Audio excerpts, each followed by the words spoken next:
magpiprint tayo ng insert. And yung gagamitin natin na bond paper ngayon is yung long. So, itong 8.5 by 13. And yung orientation, landscape natin. And yung margin, ayan, sagad nyo sa pinakamaliit. 0.2 inches. Para kapag mag-insert kayo nung ipiprint nyong so hindi mag-iba yung size niya. So, yung piprint natin ngayon, yung meal plan at saka yung grocery list. So, kaya long yung ginamit ko guys kasi kasya yung, ayan, dalawang set. So, ayan.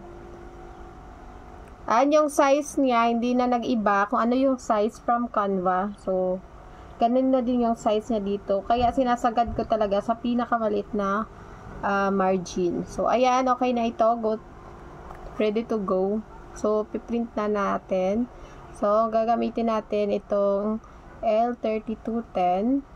Set natin ng 50. 50-50 yan sila. And dito naman, so standard vivid ako. And go.